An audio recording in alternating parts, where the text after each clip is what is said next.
All right, so welcome back. Number 2 in our series of 8 steps to better putting, aim. Yeah, it's so important. Number 1 is green reading, number 2 is aim. So you've got to get those 2 in place before you actually move the putter back and forth. Now, here's a good question. What do we aim? That's a very good question. I know the answer. Well, I would hope you do. Okay. But, you know, people think I aim the feet, I aim Correct. the shoulders, I aim the forearms, I aim the eyes. No, and one more no. What do we really aim, Robin? We aim the face. We aim the putter face. We aim the face. This is what you're aiming. It'd be like firing a bow and arrow. You aim the bow and the arrow. I mean, you arrange the feet and the knees and hips around it. But I have a little sort of rule. Hopefully I say things in a way that people remember them. Face first, feet second. Face first, meaning you put the putter face in. You aim the face first. Now, I'm going to come back to these unusual looking golf balls that we've got here in just a moment. But you aim the face first and you take the stance second.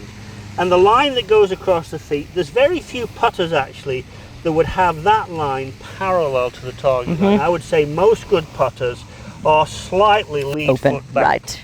Gives them a better view to the hole. But to these golf balls are perfectly legal.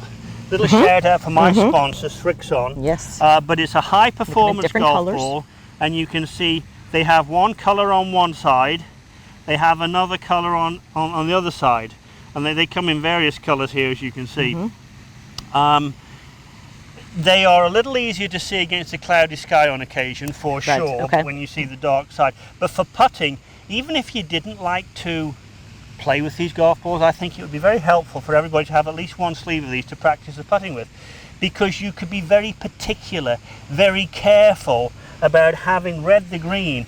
Then you take that seam on the golf ball and you're very, very careful about where you aim the ball. Now, when I say careful, I've got a marker, I've got my Ibis marker on the green. I don't know whether the camera will pick that up, but I'm touching my Ibis ball marker.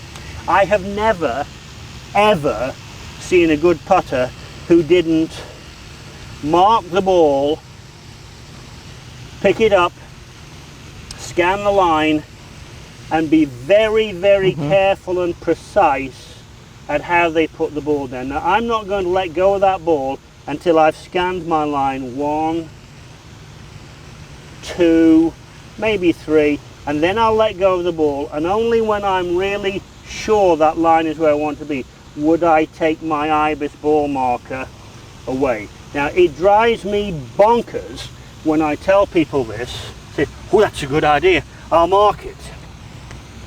And that's about how much time they get to aim the ball. Robin, your thoughts on aiming, how you would do that?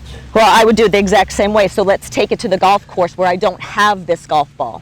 Okay, I'm going to use the words on my golf ball. Very good. Or draw a line on my golf ball with the help of something that makes me draw that straight line, and that's what I would use. And I do the very same thing. I go down, and once I've got my line, I make sure that that is lined up to exactly where I want to go. Until I have it there, I do not pick that ball marker up. Yeah, I think it's so important. Yep. So pick the ball marker up. We're going to hit the first putt of the morning. You're going to aim the face first.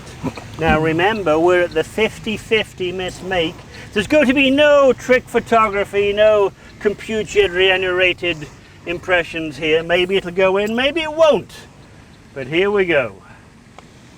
Oh, she's made a jolly good start. Yeah, I know, I saw it. I saw it. But look, it really helps if you read greens properly.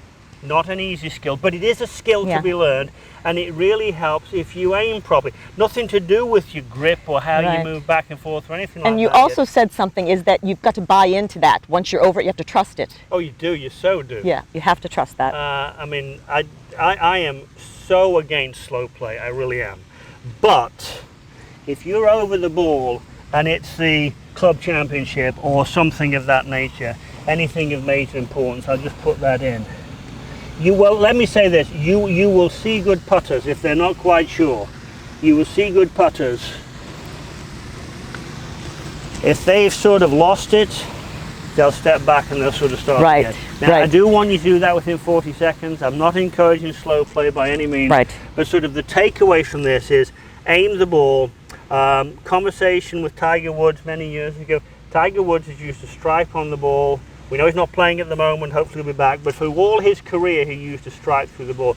I would say probably 75 to 80% of people on the PGA Tour use the stripe on the ball, whether it's one like this which you can buy or one you put on the ball. I will not play without some stripe or text on the ball that would aim. Very same.